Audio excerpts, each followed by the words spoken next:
Hey everyone! Adding a new move to our vocabulary today. Or rather even a party step. This one could easily be your go-to move once you get comfortable with it. Let's get straight to it. Hey, what's up everybody? In this lesson we will try something new. The cross step. It has 4 steps. 1, 2, 3, 4. Let's do it all together. Starting front with the right. Not fully straight, a little bit diagonally to the left. Left leg is crossing over the right. This is where the name comes from. The legs are crossed. Going back to the center, right, left. One more time. Diagonal. Cross, right, left. You don't have to always make them big. They can also be small, like almost on the spot. And basically, that's it.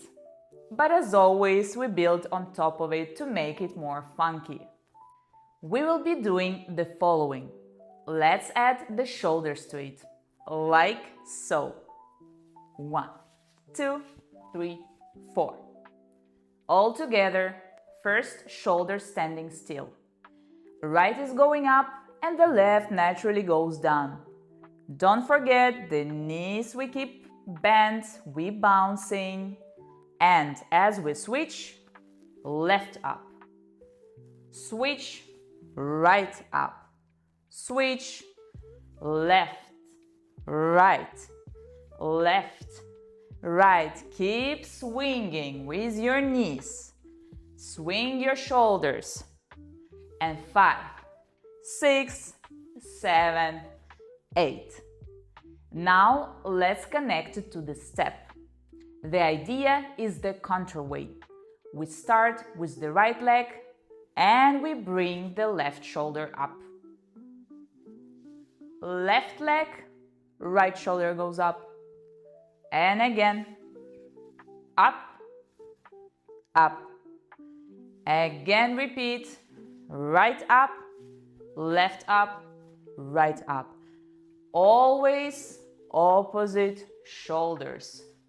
And final time, 3 and 4. The shoulders add the main groove to this move, but shoulders alone feel incomplete. Let's add our chicken arms to them, like so. 1, 2, 3, 4. Together, 5, 6, 7, 8. Left arm, right, left, right. Together with the step. Keep going. As you get comfortable, your bounce here will feel more natural as well. And last one. And there you go. This is the cross step. And what's left? To do it on the other side, right? We are mirroring everything we did to our right side. Legs first. Left, cross, left, right. Repeat. And add your shoulders and your arms. Opposite sides. Remember, keep going. And last one. All right. We tried both sides, but naturally one side will feel easier for you. It's important to try steps both ways so you could challenge yourself and develop coordination. But eventually, it's all about having fun. That's right. Good job today and high five yourself for showing up and see you in follow along video.